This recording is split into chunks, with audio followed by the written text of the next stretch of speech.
தங்கத்தின் மீதும் ஆசை வைத்து. இங்க வெள்ளியும் தங்கமும் சரி, ஓகே. வேற என்னெல்லாம்? அடுத்தவருடைய இலக்கின் மீது ஆசை வைத்து, அடுத்தவருடைய குடும்பத்தின் மீது ஆசை வைத்து, அடுத்தவருடைய பணத்தின் மீது ஆசை வைத்து, அடுத்தவருடைய அதிகாரத்தின் மீது ஆசை வைத்து, அடுத்தவருடைய எல்லா விதமான பற்றுகள் மீது நான் ஆசை வைத்து. ஆக ஆசை என்பதை பற்றி இன்றைக்கு நாம் கொஞ்ச நேரம் மட்டுமே சிந்தித்து விட்டு நாம் ஆரம்பிக்குள்ளாக செல்வோம். ஆக நம்முடைய ஆசை எப்படியெல்லாம் இருக்கிறது பார்த்தீங்கன்னா, கண்ணால் பார்க்கின்ற எல்லாவற்றின் மீதும், சகோதரனே சகோதரியை, கண்ணால் பார்க்கிற எல்லாவற்றின் மீதும் நாம் கடந்து செல்லக்கூடிய மக்களாக இருக்கிறோம். ஆனால் கடந்து செல்கிறார்கள், நாம் நம்முடைய கண்களை அவற்றின் மீது பதிய வைத்து விட்டு அந்த பொருட்கள் மீது ஆசை கொள்கிறோம். ஆசை அது வேறு மாதிரியாக மாறி போகிறது. அவற்றை அபகரிக்க நினைக்கின்றோம். இப்படித்தான் நம்முடைய வாழ்க்கையிலே ஏராளமான சிந்தனைகள் இன்றைக்கு நம்ம எல்லாம் வாழ்க்கையை மாற்றிக்கொள்ள வேண்டும் என்று சொல்லி அழைப்பு கொடுக்கிறது. அது மட்டுமல்லாமல் எங்களுடைய கூடாரத்திற்குள் வெள்ளி அடிப்பகுதியில் இருக்க அவற்றை தலையில் புதைத்து வைத்துள்ளேன். எனக்கு பயன்படுறவனோட பரவாயில்ல, அடுத்தவங்க போகணும், கீழே போட்டு போச்சு. அல்லேலூயா. எப்படி நம்ம ஆசை பார்த்தீங்களா? எப்படி நம்ம ஆசை சொல்லுவாங்க? எடுங்க யோபு 20:20. யோபு 20:20. அவர்கள் ஆசைக்கு அளவே இல்லை, ஆதலால் அவர்கள் இச்சித்த செல்வத்தில் மிச்சத்தை கூட நமக்கு தெரியாது. ஆசைக்கு அளவே இல்லாமல் போயிடுச்சு. எல்லாவற்றையும் ஆசை, எதை எடுத்தாலும் ஆசை. எனக்கு உங்களை மாதிரி மாறணும் ஆசை, உங்களுக்கு என்ன மாதிரி மாறணும் ஆசை. ஏன்னா நீங்க பேசுற பேச்சு என்னால கேட்க முடியல. நாம நடுவில் வந்து நாம பேசணும், எப்படி கேட்பீங்க பாருங்க. எல்லாருக்குமே ஆசை எல்லா இடங்களிலும் எல்லா நேரத்திலும் இருக்கும். ஆனா இந்த ஆசையை நாம் எவ்வாறு எப்படி நாம் தீனி போட்டு வளர்த்து கொண்டிருக்கிறோம், அது முக்கியமான விஷயம். எவ்வளவு ஆசை எல்லாமே இருக்குதான், எனக்கு வரணும், எனக்கு சொல்ற ஆசை. ஒரு கணவன் தம்முடைய மனைவியை கடைக்கு கொண்டு போனாலாம், ஜவுளி கடை. அவங்களுடைய அந்த கடைக்கு கொண்டு போன நாளில் வந்து அவருடைய மொத்த செலவுடைய கணக்கு பார்த்தீங்கன்னா 15,000. அதுக்கு மேலே செலவு பண்ணக்கூடாது. அது வந்து 2 பேருக்கு மட்டும்தான். அவங்க வீட்டுக்கு அந்த கிடையாது, பங்கு இல்லை. 2 பேருக்கு தான். ஒன்று அவன் பொண்டாட்டிக்கு, ஒன்று அவன் அம்மாவும். எந்த அம்மாவுக்கு? அந்த பொண்ணோட மாமியார். 2 பேருக்கு தான் 15,000 சொல்லி கணக்கு பண்ணி ஜவுளி கடைக்கு போகிறாங்க. போன உடனே முதல்ல அந்த பொண்டாட்டியை கூப்பிட்டு, அம்மா நீ புடவை எடுத்துக்கோ அப்படின்னு. அம்மா என்ன ஆரம்பிச்சு, வரத்துக்கு ஆட்கள் எவ்வளோ, போகிறதுக்கு ஆட்கள் எவ்வளோ கணக்கு பண்ணிச்சு. சரி, வாங்கிட்டு போகும்போது சும்மா வீட்டுக்கு போக முடியாது, ஒரு ஹோட்டல் போய் சாப்பிட்டு போகணும் அப்படின்னு சொல்லி கணக்கு பண்ணி ஒரு 1000 ரூபாய் கணக்கு பண்ணிச்சு. மீதி எவ்வளோ இருக்குது? 14,000. நம்ம என்ன பண்ணிச்சு, 14,000 13,200 ரூபாய்க்கு ஒரு புடவை வந்துச்சு. 13,200 ரூபாய்க்கு ஒரு புடவை வந்துச்சு. இது யாருக்கு? அதுக்கு மிச்சம் எவ்வளவு இருக்குது? 800 ரூபாய். அதுக்கு ஒரு புடவை வந்துச்சு 800 ரூபாய்க்கு. அது யாருக்கு? மாமியார். நான் சொல்ல இந்த துணி பற்றி நகை பற்றி பேச நல்லா கவனிப்பீங்கன்னு சொல்ல 8 ரூபாய் ஒரு புடவை வந்துச்சு. அது மாமியார். அவர் கேட்டாரு, ஏம்மா பாவம் உங்களை அதுதான் காசை கொடுத்துச்சு, அதுக்கு 800 ரூபா புடவை, உங்களுக்கு 13,200 புடவை என்னம்மா, எப்படி சமாளிப்பாள் அப்படின்னா, எங்கள் அம்மா கண்ணு அப்பேற்பட்ட கண்ணு, பார்த்த உடனே ஸ்கேன் பண்ணணும், கண்டுபிடிச்சிருந்தேன் என்ன பண்ணுவேன்னு கேட்டார். இந்த அம்மா என்ன பண்ணுச்சு, ரொம்ப உங்களை மேலே நம்ம என்ன பண்ணுச்சு, அந்த 800 ரூபாய் படுறது பில்லை எடுத்து கீழ்ச்சி 13,800 ரூபாய் ஒட்டிச்சு. 13,800 ரூபாய் பில்லு தூக்கி 8 ரூபாய் படங்களை ஒட்டிச்சு. விஷயம் புரிஞ்சிச்சா? விஷயம் புரிஞ்சிச்சிங்களா? உங்களுக்காக புரியாமல் செஞ்சுட்டு நான் லேட்டாக சொல்லிருக்கேன். அது ஒன்றும் இல்லை. 13,200 ரூபாய் பில் எடுத்து 8 ரூபாய் படங்களை ஒட்டிச்சு. 8 ரூபாய் பில் எடுத்து 13,200 ரூபாய் படங்களை ஒட்டிச்சு. எனக்கும் இல்லாமல் ரொம்ப பாசமாக நீ போய் மாநிலத்தை சொல்லிச்சு, அத்தை தான் புடவை வாங்கி கொடுக்குறேன் சொல்லிட்டு 8 ரூபாய் புடவைய 13,200 ரூபாய் பில்லை வச்சு கொடுத்துச்சு. இதுக்கு என்ன கேட்டால் மாமியார் வச்சு ஊற்றுறோம் கொடுத்துருவோம் சொல்லிட்டு காசு. அந்த அம்மா என்ன படிச்சு வாங்கி அவங்க வீட்டுக்காரனை கூப்பிட்டு என் பையனை கூப்பிட்டு அப்படின்னு அந்த அம்மா வாங்க, உங்கள் அம்மா கூப்பிட்றாங்க வாங்க. இந்த அம்மா என்ன சொல்லிச்சு, பாப்பா உன் கொண்டாடி எவ்வளோ பெரிய மனசு, 13,000 ரூபாய் புடவை கொடுத்துருது, 13,000 புடவை கொடுத்துருது. நான் போகிற கட்ட வயசான கட்ட எனக்கு எதுக்கு இந்த புடவை, இது கொண்டாடிட்ட கொடுத்துட்டு அந்த புடவை எனக்கு 7 ரூபாய் நான் கட்டிக்கிறேன்னு சொன்னோம்மா. அந்த புடவைய நான் கட்டிக்கிறேன். நீங்கள் பார்க்கறத பார்த்தா எல்லாம் ரொம்ப பழசு, நல்லா இது கூட சுற்றிட்டு எங்கள் வீட்டில் இருக்க மாதிரியே பார்க்குறீங்க. ஆசை ஆசை எவ்வளவு கிடைத்தாலும், எவ்வளவு கொடுத்தாலும், எவ்வளவு வாய்ப்பு இருந்தாலும் அதுக்கெல்லாம் இல்லை, தடுப்பே கிடையாது, வாழ்க்கை போயிட்டே இருக்கும். அவ்வளவு ஆசைக்குள்ளாக நம்மை நாமே தீனி போட்டு வளர்த்து கொண்டிருக்கிறோம். ஆக இந்த ஆசையின் வழியாக இருக்கிற செயல்பாடுகள் எப்படியெல்லாம் கூட்டிட்டு போவோம் அப்படின்னா எதையும் நம்ம மிச்சத்தை கூட பார்க்க முடியாது. நான் சொல்றேன், யோகு தெளிவாக சொல்றாரு, எதையுமே நம்ம மிச்சத்தை பார்க்க முடியாது. எவ்வளவு இருந்தாலும் நமக்கு பத்தாது. பற்றாமல் போகிற போது நமக்குள் நிறைவு இருக்காது. நிறைவில்லாத பொழுது நம்முடைய வாழ்வு சுகமாக இருக்காது, ஆனந்தமாக இருக்காது. ஐயோ கிடைக்கலையே கிடைக்கலையே கிடைக்கலையே, போயிச்சே போயிச்சேன்னு சொல்லி நொந்து நொந்து வாழ்க்கையில் அடிப்படுவதை தவிர வாழ்க்கையை வாழ முடியாது. ஒரு சபை உரையாளர் புத்தகம் 5:10 சபை உரையாளர் 5:10 பண ஆசை 5:10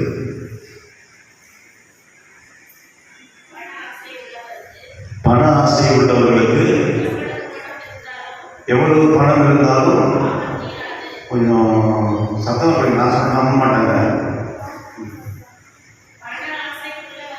பண ஆசை உள்ளவர்களுக்கு எவ்வளவு பணம் இருந்தாலும் ஆசை தீரவே தீராது.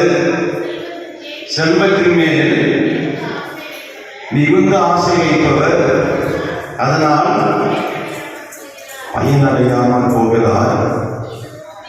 இதுவும் வீணே.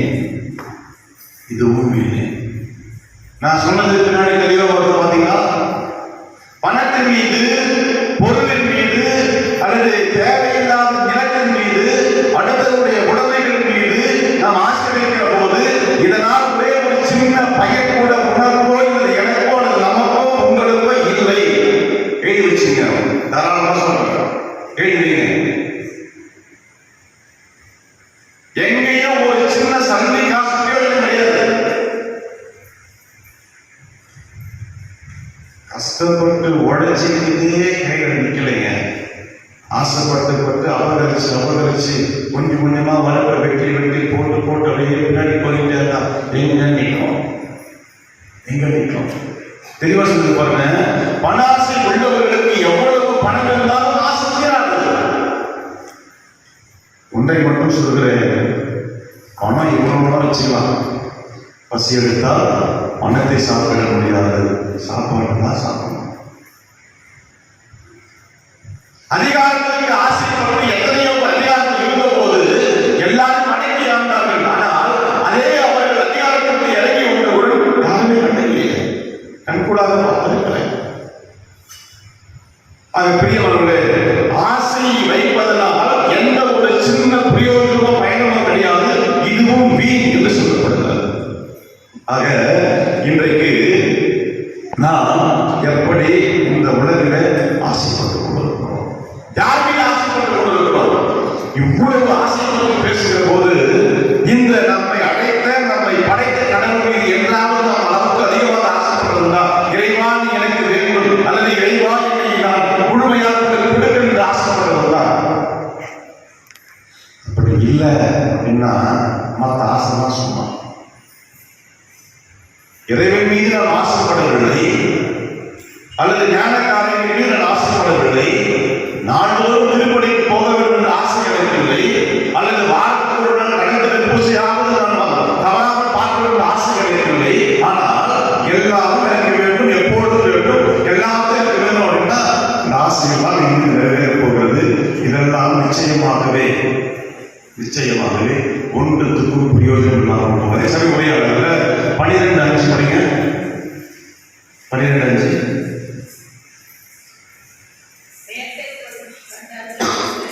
மேட்டை கண்டு அச்சம் கொண்டு தெருவில் நடப்பதை நினைத்து திகில் கொள்ளும் முன்னும் வெட்டுக்கிளி போல நடை தருமாற ஆசையெல்லாம் அற்று போகும் முன்னும் உற்றார் வீதியில் அழுது புலம்ப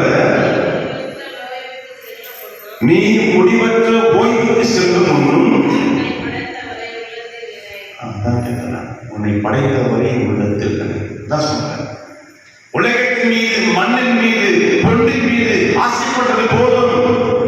நான் சொல்றேன் தெரியுமா?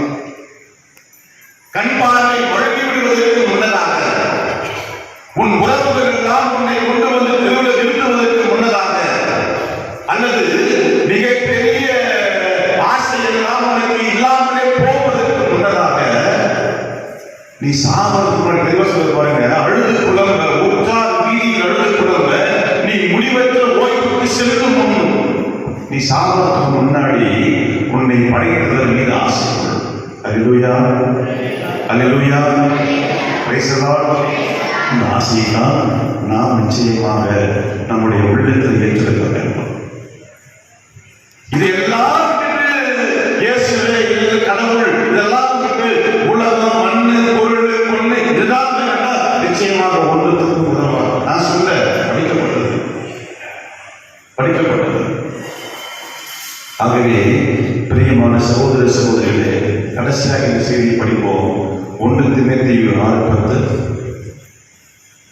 1 தீமோத்தேயு 6:10.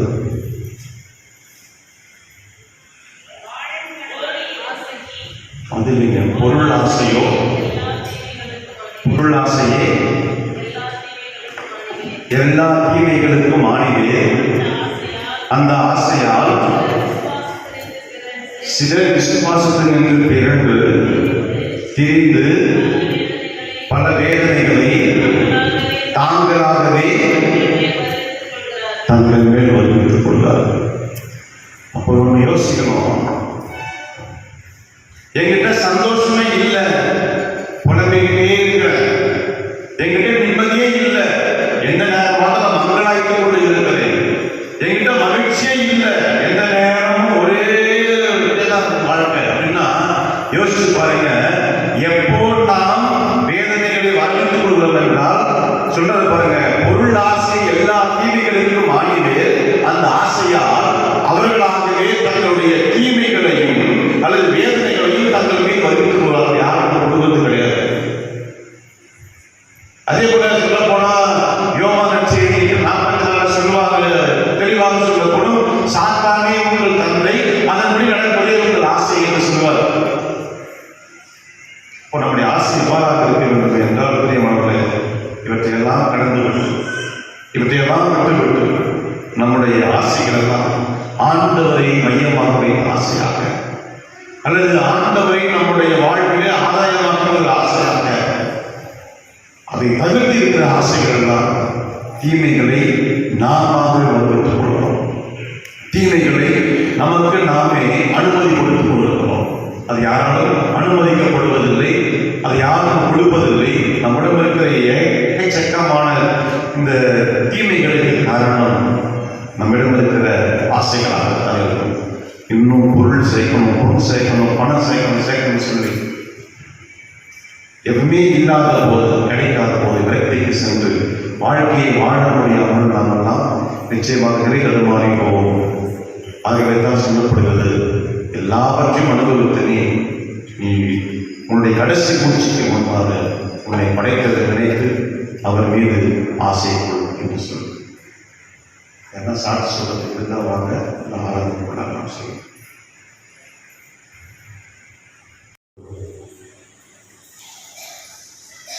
ஆண்டவர்கள் நம்மை முழுமையாக ஒப்புக் கொடுப்போம்.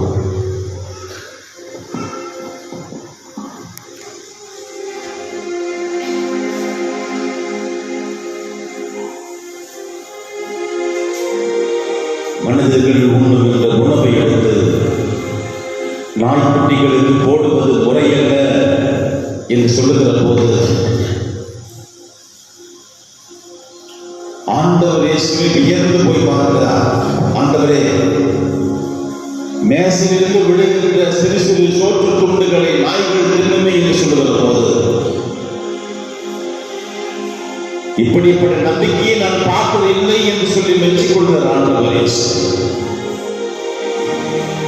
இயேசுவே.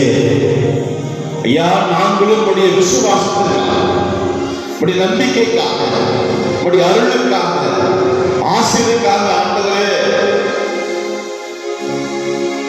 இந்த பீடம் என்கின்ற மேசையிலிருந்து அருளுக்காக காத்திருக்கிறோம், உடைய ஆசீர்வாதத்துக்காக காத்திருக்கிறோம். தெய்வமே,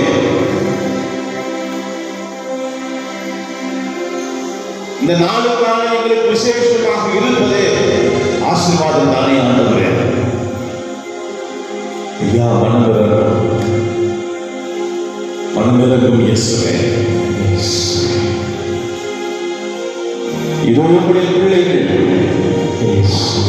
எத்தனையோ ஜபங்களையும் மன்றாட்டுகளையும் தேவைகளையும் தங்கள் மடியிலேயும் மனதிலேயும் சுமந்து வந்திருக்கிறார்களே. தெய்வமே, மனமிரங்கவையா.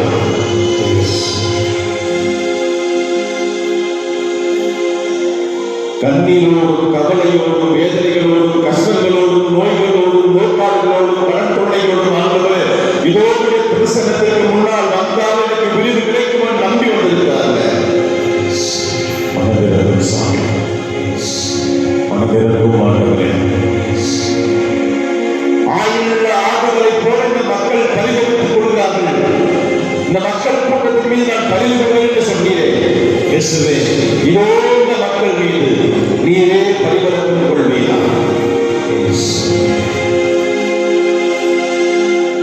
மக்கள் மேலும் ஆண்டவரே இப்படி ஆசீர்வாதத்தை பெற்றுக் கொண்டு சமூகத்திலேயும் சரி, பொருளாதாரத்திலும் சரி, விசுவாசத்திலும் ஆண்டவரே இன்னும் சிறந்து வாழ வேண்டும். உயர வாழ்க்கையுடைய எல்லா நிலையிலும் உயர வேண்டும் என்று சொல்லி விட்டு கேட்கிறோம்.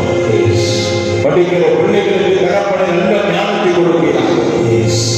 உங்களுள் ஞானம் குறைவாக இருப்பவர் என்னிடத்திலே கேட்கட்டும் என்று சொல்லி இருக்கிறீர்கள். இதோ இந்த பிள்ளைகளுக்கு ஞானத்தை ஆண்டவரே நீரே அதிகமாக இளம் பிள்ளைகளுக்கு ஆண்டவரே நீரே எதிர்காலத்தை அமைத்துக் கொடுக்க வேண்டுமா என்னுடைய பாதப்பற்றி கேட்கின்றோம்.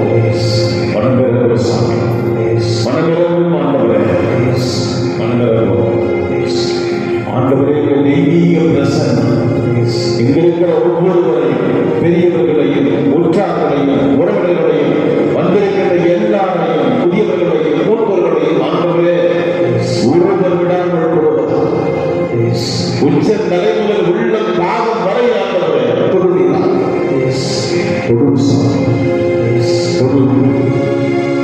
இதோ நாங்கள் உனக்கு என்றென்றைக்கும் சாட்சிகளாக விளங்குகின்ற மக்களாக இந்த ஆசீர்வாத பெருவிழா எங்களுக்கு அமையட்டும் ஆண்டவரே. நம்பிக்கை குறைபாடு இருப்பின் தகப்பனே, இதோ அதற்காக நாங்கள் ஒப்பு கொடுத்து செபிக்கிறோம். கேளிக்கையாக இந்த ஆராதனையிலே பங்கெடுக்கிற ஒவ்வொருவருக்காக கூட ஜெபிக்கின்றோம். இயேசுவே, மனமிரங்கும் ஆண்டவரே. ஆண்டவரே, உலகம் தனித்திருக்க சொன்னது, உலகம் தனித்திருக்க சொன்னது சாமி. தனித்திருந்த வேளையில் தனிமையையே எங்களுக்கு மிகப்பெரிய ஒரு மருந்து என்று நாங்கள் இருக்கிற போது நீரே உடைய தோளில் என்னை சுமந்து பயணித்தீர். இடைவெளி என்று ஒன்று வேண்டும், அதுவே மருந்து என்று சொன்னது. ஆண்டவரே, உமக்கும் எனக்கும் இருந்த நெருக்கம் இடைவெளி இல்லாமல் என்னை உடைய தோள் மீது தூக்கி சுமந்தீர். என்னை ஒருபொழுதும் நீ தனியாக நடக்க விட்டதில்லையே. என் தகப்பனாக தாயாக இருந்து என்னை தோளில் சுமந்து நடந்தீரே ஆண்டவரே.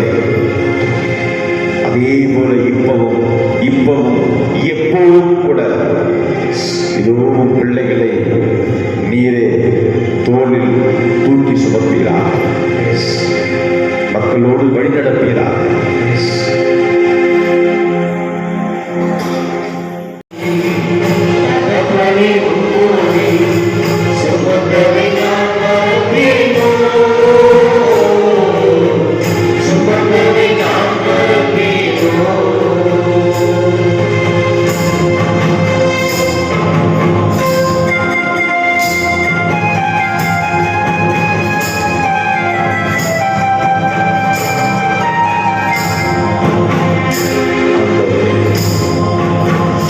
என் வாழ்வு உடைக்கப்பட்டது, என் உள்ளம் உடைந்து போனது, என் உணர்வுகள் எல்லாம் ஆண்டவரே உடைக்கப்பட்டது.